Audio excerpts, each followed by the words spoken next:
Uh, Good evening, everybody. Hello, hello. Welcome to another episode of Critique Corner with me, Daniel Parker. And me, DB Fastbinder. And You're not muted. You're good. Good. I was worried. Yeah. So for those of you who don't know, whenever I play the opening video, whether it's the countdown or a trailer, for some reason it mutes DB and I can't unmute him. He has to unmute himself. I don't know why. And for some reason, it actually undid it itself this time. We're a professional outfit here, after all. Yes. Well, maybe StreamYard fixed that little problem. But anyway, if you are returning, welcome back. Returning like Arcos here, who hey Arcos, showed in here. If you're returning, welcome back. If you're new, what we do is we critique stuff from our various corners across the United States of America, and we just basically review whatever we feel like reviewing. For a little while we were doing old versus new, and then we there just wasn't enough new that was worth watching, unfortunately. No, there wasn't. But then we went into the Tubi rabbit hole for a little bit, and we're coming back out of it again because we subscribe to streaming services, and we pay money for them and got to use them. Yep. But yes. So to get us started off for this week, we are reviewing Splash. Splash, a Ron Howard movie. Yes, starring Tom Hanks, John Candy, and Daryl Hannah. It was the first Disney movie that was released under their Touchstone label back in 1984. For those of you who don't know, Touchstone was basically it was a separate studio company that Disney started so that they could produce movies that were more of an adult fare. So like rom-coms, dramas, action movies, etc. Yeah, I think it's because they had a run of movies in the 60s and 70s that were really just so focused on being family friendly that they were kind of just blah. Yeah. Yes. And of course, if you're not familiar with it, Disney in the 70s and 80s they were struggling. They were on the verge of collapsing until right around when this movie came out, and they brought in Michael Eisner from Paramount to fix the company, and then we had the Disney Renaissance in the late 80s. Yep. Now, in this case, it is interesting that I can see why people internally may have been opposed to releasing this movie, because I often think like, who is our service for? It's just basically for anybody who just wants to know, is this movie worth your time? I'm going to say like this movie will introduce some concepts to kids that they probably shouldn't hear about quite yet. Yeah. Yes, this movie is very adult in a lot of places, and I'm not just talking about the nudity. So there's a whole thing in there where with John. So okay, well, I'm getting ahead of myself here. Right. So overall premise of the movie. Yeah. It is another take on The Little Mermaid, which is really funny when you think about it, considering that they made an animated version not too long after this. Yeah. In fact, I almost wonder if the success of this movie might have sped that one up a bit. Oh, probably. Yeah. Yeah. So basically, the movie starts off in the 60s when so you've got what was Tom Hanks's character, Alan Bauer. When he's a kid, he's out on this boat near Cape Cod with his brother Freddie, and Freddie is John Candy. At least the adult version is. The adult version is, yes. And so for some reason, Alan decides to jump off the boat and into the water. And when he falls in the water, he sees this mermaid girl.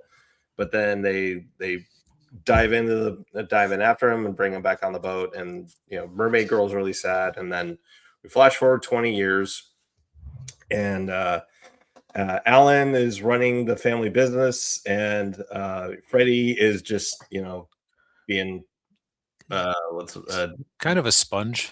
sponge. He's definitely he's being a sponge.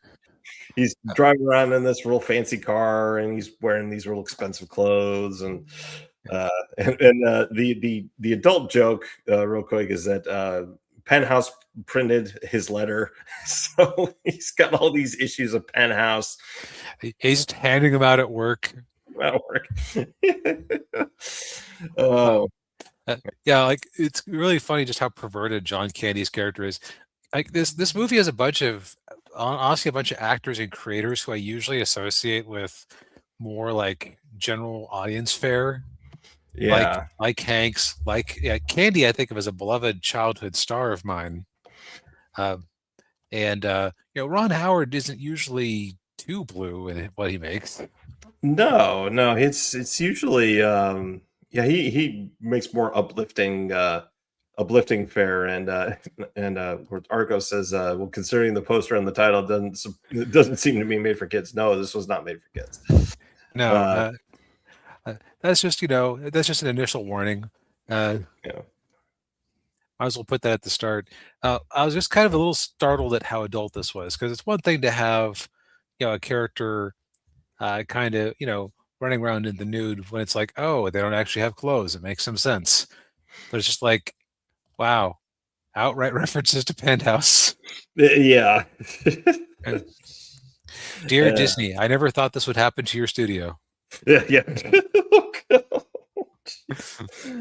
Oh man.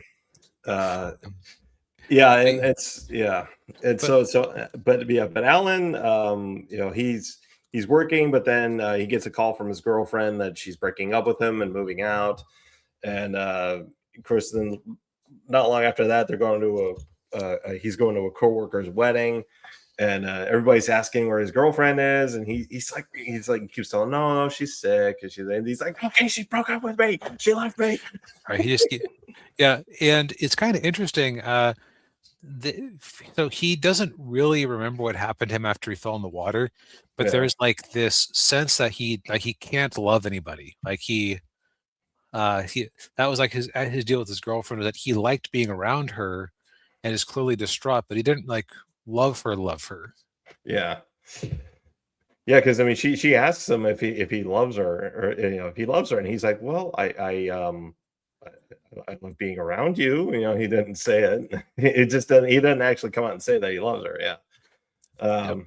Yeah. Because I guess his heart knows. His heart wants another.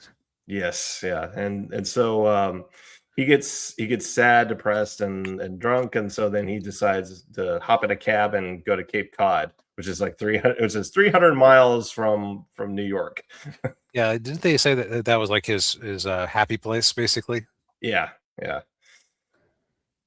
And so he's walking around the beach in Cape Cod wearing a tux, and then another cast member I forgot to mention, Hanks runs into Eugene Levy's character, Walter Kornbluth, who is basically seen as a crackpot scientist. He's trying to prove the mermaid. Yes, yeah, and so he's got this boat that he's renting from a couple of yokels, so that he can find a mermaid. And then so of course Alan, he gets a boat on he gets on this little boat with this guy, and just basically almost like a little just a little, almost a little dinghy kind of thing, right? Like little rowboat with an outboard motor attached. Right. Yeah. And he but then the motor breaks down, so then the guy driving was like, oh, I'll just swim to shore and come back. They're like, it's only a couple of miles so out there. And of course Alan's stuck in he's stuck out on this boat, and he doesn't know how to swim. So he takes a hammer, starts hitting it, and then the motor springs back to life at full blast, and he's knocked overboard. Yes. And then of course his life is saved by our mermaid character, played by Daryl Hannah. and of course she's just like all over him as soon as they get on the beach. Yep.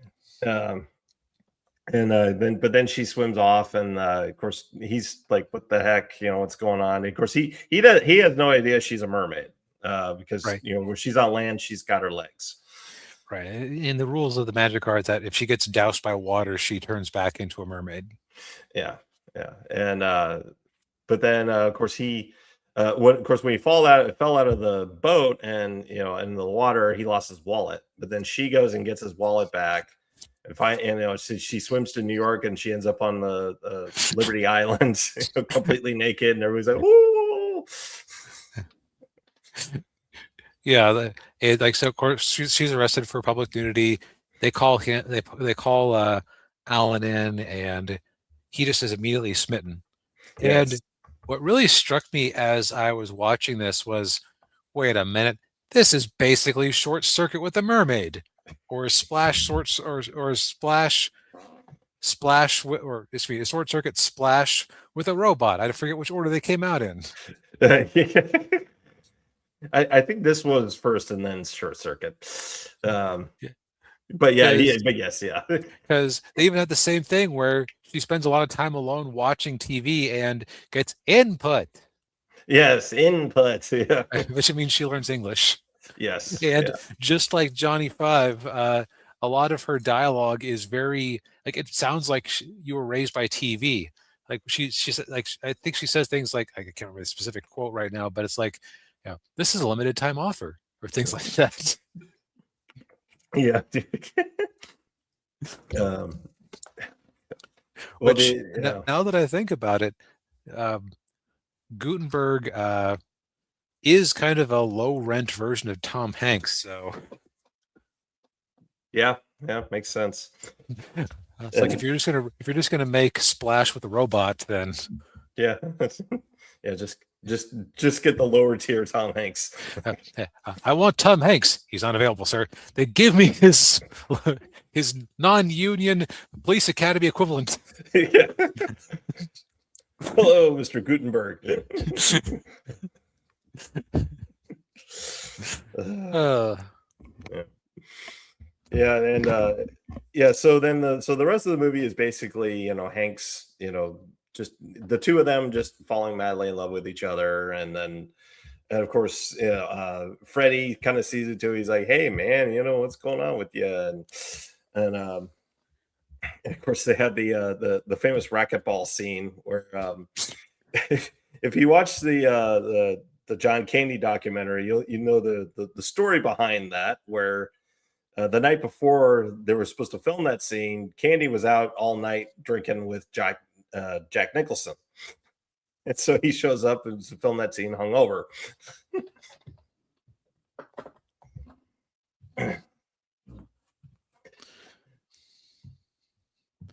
yep, it's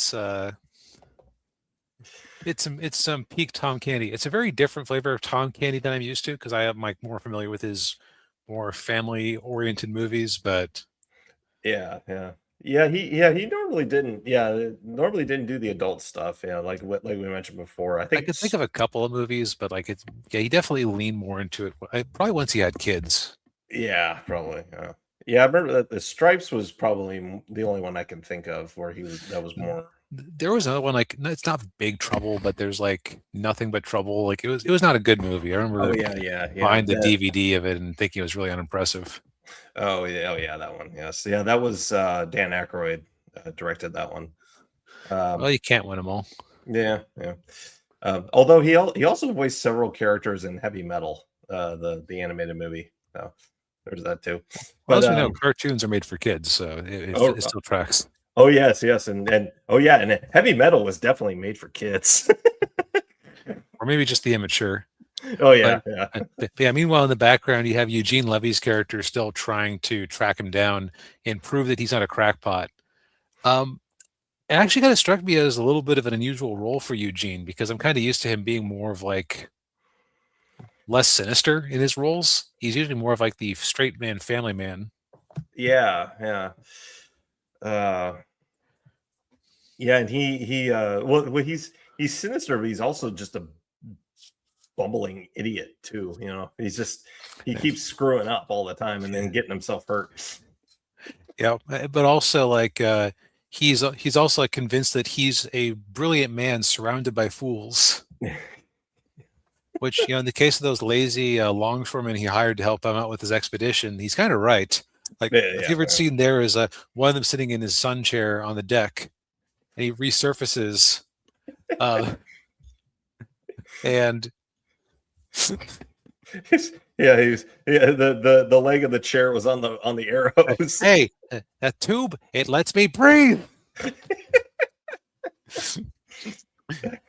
That is one thing I'll definitely say in this movie's favor is that a lot of the moment to moment dialogue is very well done and funny, just very very well performed. Like I was giggling a lot. Yeah. I mean, I will say this is it's a decent enough little cute little romantic comedy. If you can get past the more adult oriented stuff that might make some people a little uncomfortable. Right. Although, as much as we were talking about it, mostly I kind of brought it up because I could see my parents stumbling into this. But also because it is just so shocking to me that some of these actors were involved in a movie that just had Penthouse magazines sitting around. Yeah.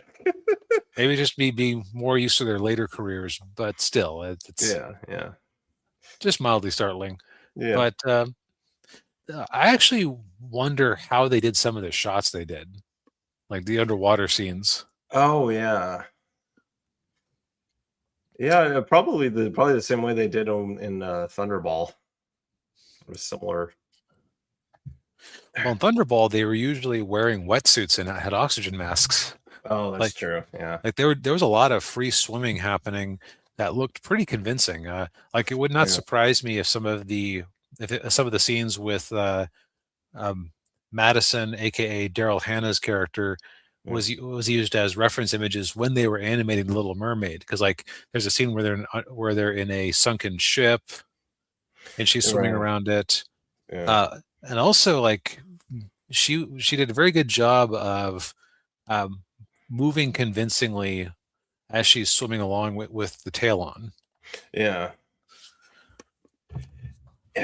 Yeah, and although probably some of the wider shots, they probably had like a professional swimmer doing those, but Probably, but yeah, but yeah, no, it was pretty convincing, and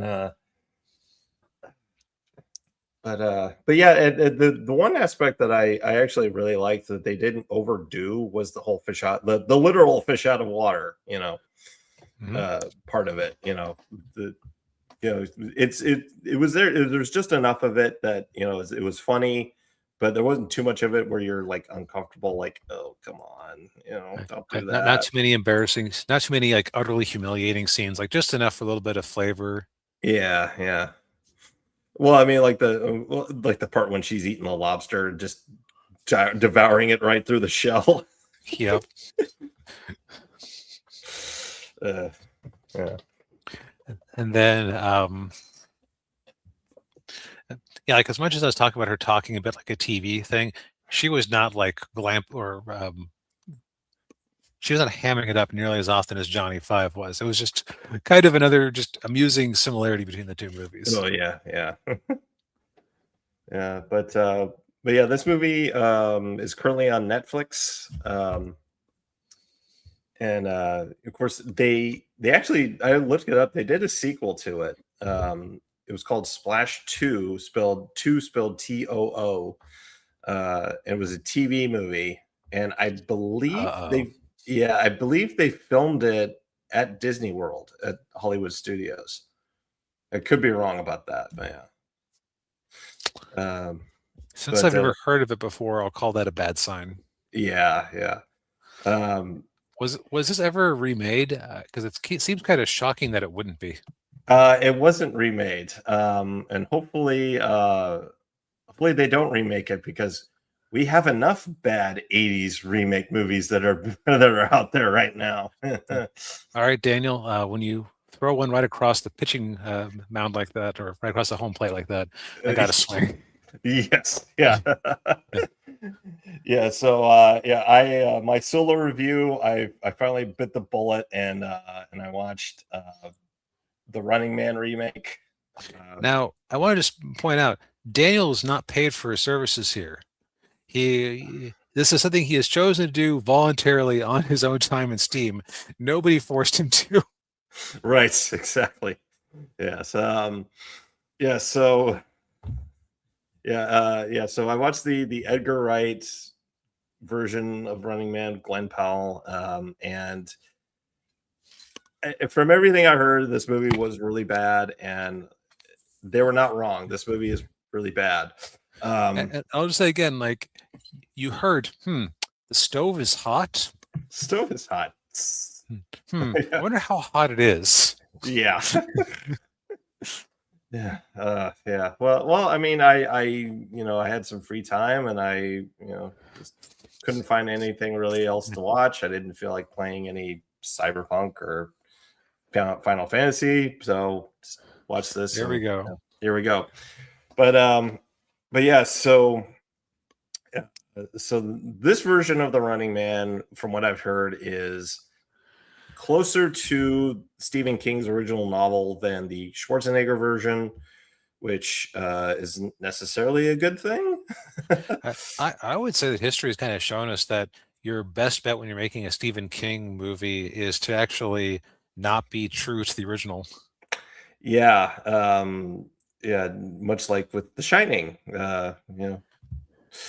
but yeah, so in this version of the movie, Glenn Powell plays Ben Richards, and in this, so in the original version, Schwarzenegger's Ben Richards was a cop who was framed for a crime he didn't commit, and he escapes, but then he gets caught again, and then he and his buddies are put in the Running Man. In this version, Ben Richards is a blue collar working guy. He can't hold down a job because he cares about people too much. And so his last job, he turned in the employer because they're all working under heavily irradiated areas. And so he lost his job because of it. And he's that's right. This isn't like a not too distant future where there's been like a nuclear attack or something, right? Right. Yeah. Yeah. And so of course Ben is married, and he's got a 2-year-old daughter, and the daughter has the flu, and of course he doesn't have any money to buy medicine for her, and his wife is working. From what it sounds like, she's kind of working, kind of sort of like a hostess, like a Japanese hostess club. She's kind of working that kind of a job, and so of course Ben hates the fact that she's working that kind of job, so not quite prostitution, but not too far off. Right? Yeah, and so he's at home, he's watching all these different game shows, and so Ben decides, oh, I'm gonna try out for one of these game shows, maybe make a little bit of money. So instead of The Price is Right, he decides, oh, The Running Man, that sounds fun. Well, doctor said I need to lose some weight. Yeah. Well, no, he actually makes a point, point to his wife and everybody else that like he doesn't want to do The Running Man. He'll do any other show but The Running Man. But then as soon as he goes through the tryouts, they see how like he's got this huge chip on his shoulder. He's pissed off all the time about everything, and so the network executive, who's and his name is Dan Killian, he's played by Josh Brolin, Thanos. And of course, in the original version, the Schwarzenegger one, Killian is played by Richard Dawson, who's an actual game show host. And I will say probably the biggest thing in this movie that the biggest thing this movie is lacking that the original had was the whole integration of the television show and the host. You really don't get that at all with this movie. So once Ben gets into the Running Man, and he's in there with these two other people, and of course we learn later on that like all three of them fit like a different archetype. So if you've ever watched like reality TV show, everybody who's on that reality TV show is a personality type. And when they cast those reality shows, they always make sure to find people with those personality types. And it's basically the same thing here. You got one guy who's just like totally nonchalant, and doesn't really care. He gets killed in the first couple of days, and then you got another kid. The other one is just kind of like living the high life, and party hardy and everything, and then they get killed within like I think 10 days. Because that's the other thing too, is it lasts for 30 days, which I don't remember the original one being 30 days. I remember being like 3 days. Yeah, if that long, because you were gonna die quick. Right. Yeah. And of course the other aspect of it too, the thing that the original had that this movie doesn't, was the hunters. Well, the hunters are in this movie, but they're not like they are in the Schwarzenegger version. Like the Schwarzenegger version, they're almost like video game villains. Right. Like I remember I was comparing them to like comic book characters. Yeah, and wrestlers. Yeah, and this one they're just like nondescript soldiers, except for the leader, who's the one guy in the poster wearing the mask with the sunglasses on, and you don't know anything about that guy. Like or you don't find out anything about him till the end of the movie, and then by the time you find out who he is, he's like, I don't care. And of course, like the other part of it too is Killian. It doesn't host the show. It's the guy in the tux on the poster. He's the host of the show, and it doesn't work because on the original you had like Killian talking to all the audience members, and they're like, oh, who do you think's gonna do this? And there was that satirical part of it, and this movie didn't have that. And it's the tone is very different. It's where like it's very dark. Yeah, it sounds like it's a bit more like over serious. It is, yeah.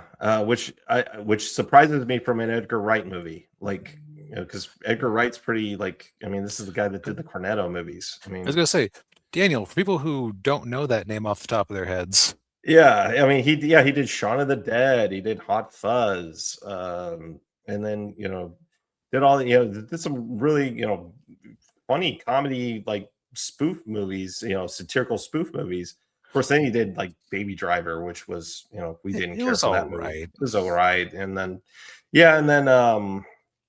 of course he was the original director on Ant-Man, but they fired him because they didn't like what he wanted to do. And then there was another movie he did that I watched that I didn't like, which was Last Night in Soho, which was a like feminist horror movie. Wow, Daniel, you said so many words in a row that make me interested in movie. But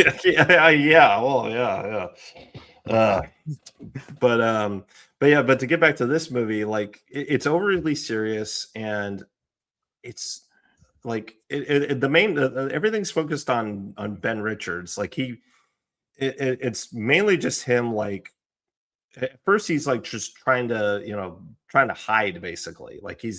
Like he realizes that like the only way for him to win this is to just like find some place to lay low and hide.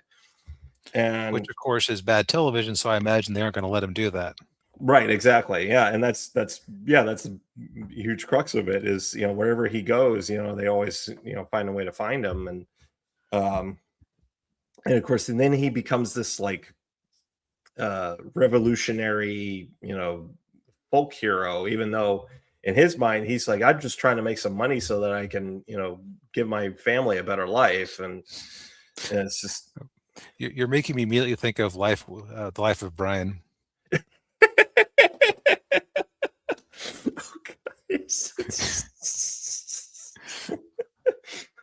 It is kind of like the life of Brian. only not funny.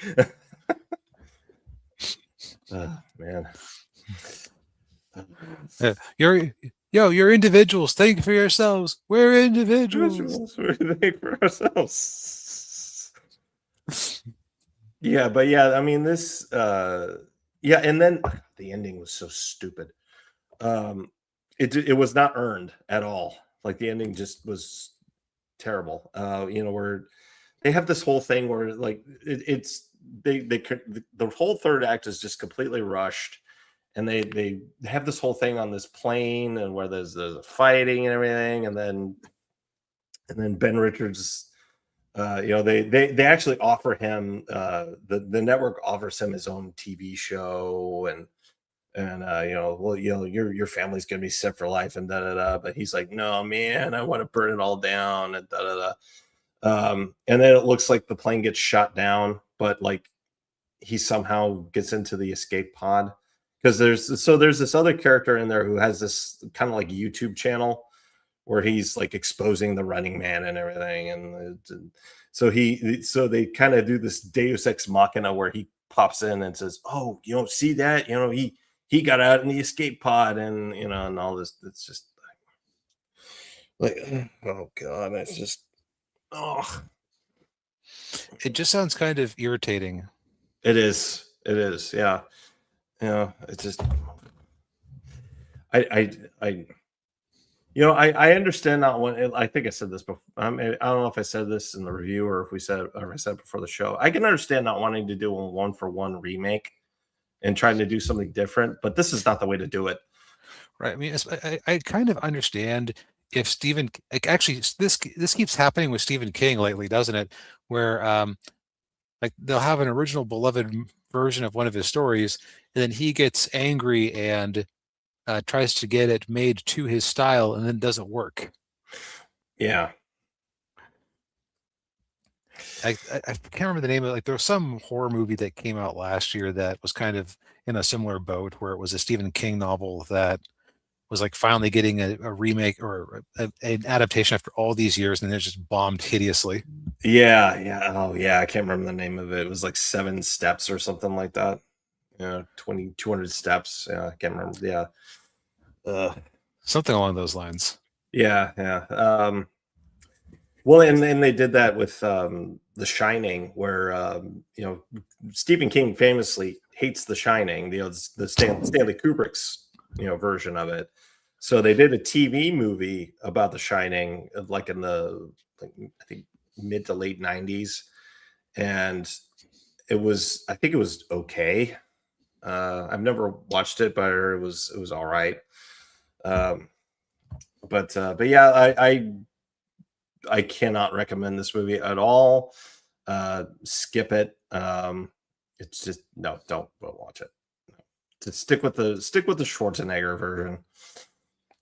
For sure. Yeah. Which is, honestly, in most cases, that's usually the preferred advice for any movie, yes. really. Yeah. If it originally had Schwarzenegger and it no longer has Schwarzenegger, stay home. Yeah.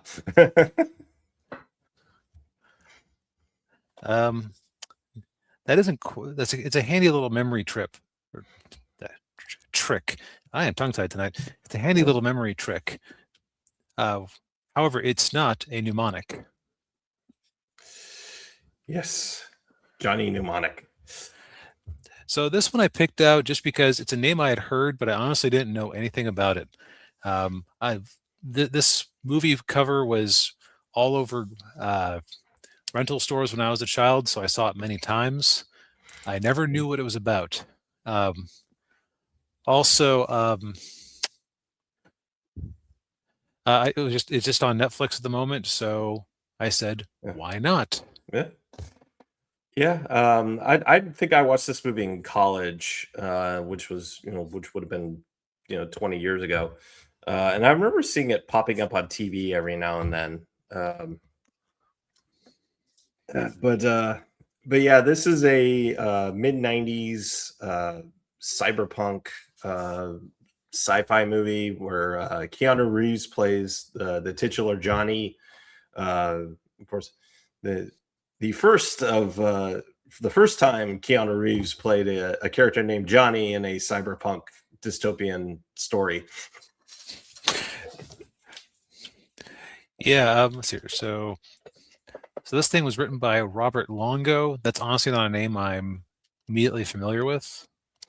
Yeah, and or directed by Robert Longo, and then Did I say written by? I meant directed by. Sorry. that's all right. Yeah, I've never heard of him either, but it was written by William Gibson, who wrote the short story that the movie is based on. And for those of you who don't know, William Gibson also wrote Neuromancer, which is like the prototypical archetypal cyberpunk story.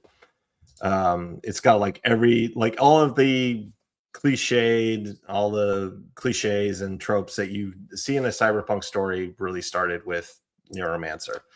And to a certain extent Blade Runner before it. But this movie, Johnny is basically a data courier. He has an implant in his head. Of course, the movie takes place in the distant future of 2021. What 2021? You think in the year 2021 it's going to be a major U.S. city is going to be a horrible dystopian hellhole with international gangs running things? Come on. Come on, yeah. As a disease ravages the earth. Come on. Yeah. And and having having video calls with people. Yeah, totally unrealistic. Right. Yeah. But yeah. So in this future world, the half the population suffers from a disease called NAS, or as they call it, the black shakes. And it's kind of like I guess this universe is sort of like AIDS or tuberculosis. It kind of seemed like it was a more neurodegenerative disease. Yeah. Well, I was with kind of AIDS, like just like the epidemic portion. Okay, yeah, But the society warping epidemic. right, yeah. But yeah, it's a neurological. I can't remember what it all stood for, but yeah, but you're right. Yeah, it was a neurological condition, and Ghost in the Shell rips it off in Standalone Complex. There's a lot of this movie where, as I was watching it, I'm thinking to myself, boy, a lot of anime and video games kind of owe this movie a check. Yeah, including Cyberpunk 2077, because a weapon that is used in this movie is also in that game. But to get back to the movie, so Johnny, the plot, Johnny is a data courier, and so he stores information in an implant in his head, but it only holds 80 gigabytes. I'll give the movie credit for something that came out in 1995, I think. Yeah, 95. Just it was kind of futuristic for them to mention gigabytes in an implant that small. Yeah, like we're not talking like it only stores 80 megabytes of data. All right, yeah, but it stores it has 80 gigabytes, and then he has like a double storage thing which ups it to 160. But he's hired to transfer. And part of the reason for this is that this is done is that it's a way to securely transport information without it being able to be intercepted. Like if you try to just email it or whatever, right, rival corporate gangs could end up intercepting. Right. So that's why the system exists. Yes, and of course the couriers don't see the data. They don't know what's in there, and they're given they have a passcode that they're given. And in Johnny's case, it's a series of 3 images from a television. Yeah, from some anime. Yeah, what kills me is they're faxing it off. Yeah, they couldn't quite see the curve entirely. The other thing was we kind of forgot to mention Johnny's deal himself. He's been a courier for a while. He's actually an amnesiac, and he is trying to save up to get the treatment to recover his past. Right. Yeah, and of course his agent, he talked to his agent. He's like, well, he needs like, I can't remember what it was, like $1 million of whatever currency it was, but But yeah, so the other part of it too is that the data that he's got to transport is 320 gigabytes, and if he goes over his storage limit in the head, then he gets what's called data seepage, and then it starts to kill him. So he has to get it out, I think, in like 2 days.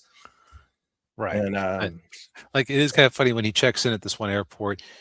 We have detected signs of brain leakage. Please report to the nearest hospital. And he just smiles politely and says, "Okay, thank you," and yeah, moves on yeah, with his day. yeah. But yeah, so of course the a lot of people are after Johnny because of the data that he's carrying is very important, including the yakuza, who are basically running this pharmaceutical company because the people who used to work at the pharmaceutical company stole this data and gave it to him so that he could transfer it to the people who need it. And I don't know. I don't want to spoil what the data is because you do find out Yeah, what he's carrying in his head. right. It is actually very pivotal. Yeah, and of course, along the way, he runs into some rather colorful characters, like Dina Meyer's character Jane, she's like a wannabe bodyguard who is suffering from the disease that's ravaging the world. Right. Um, They end up being unwilling travel partners. yeah, and for those of you, uh, well, many of you will remember Dina Myers. Is it Myers or Meyer?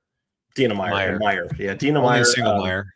Yeah, she played Dizzy in Starship Troopers. Oh, I thought she was familiar. Okay. Yeah, and of course he also meets the leader of this resistance group, J Bone, who's played by Ice T. Who, okay, like he eventually became a better actor, but in this one, boy, is his delivery flat. Definitely reminiscent of his acting in New Jack City. um, but um, but yeah, and then so yeah, basically they have to. Johnny's got to figure out how to get the information out of his head before it kills him, and it's just basically this one long bad thing after another keeps happening, um, so it's a decent, I think, decent enough cyberpunk sci-fi story. It's not great by any stretch of the imagination, especially the third act. It gets a little ridiculous. I mean, I often try to look for like thematic similarities between the movies we watch. Yeah, I would not have thought that features a scene where an unnatural ocean creature is kept in a tank. yeah. Because like there's a cyborg dolphin that I'm pretty sure like that is helping with the hacking at one point, which is Yeah. like that is like the most 90s/80s thing ever. Oh yeah, yeah. uh um Another actor I want to mention real quick is the one the head of the yakuza who pops in every now and then. He's played by Takeshi Kitano, who is also known as Beat Takeshi, and he's pretty well known in Japan. He was a video game developer.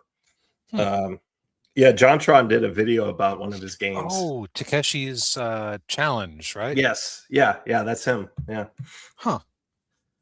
He was also to go into another cyberpunk. He played Aramaki in the boss in the live action Ghost in the Shell, the one with Scarlett Johansson.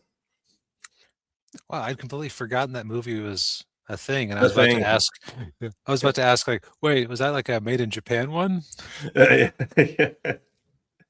Yeah, when I saw that movie in the theater, I was the only one there. That tracks. Yeah. I also say I'm pretty sure that dolphin was voiced by Frank Welker. Oh, I'm sure he probably was. Yeah. Because like I know how he sounds when he's making dolphin noises, thanks to watching Futurama commentary tracks. That really just like hearing him on there, like talk about all the animal voices he did, just like you realize just how much of what you think an animal sounds like if you grew up in the '90s is actually just like Frank Welker doing animal sounds. Yeah. Yep. But that's neither here nor there. So yeah, like I think I can get this thing like a bare recommend. The biggest thing is that because it's only 90 minutes long, it definitely does not outstay its welcome, which is always appreciated. Yeah. Yeah. So like you can definitely get your fun out of it. I think also like actually I'd seen this like scene referenced before, so now I actually know what it's from. The whole "I want room service" thing is he's having a Legitimate crash out.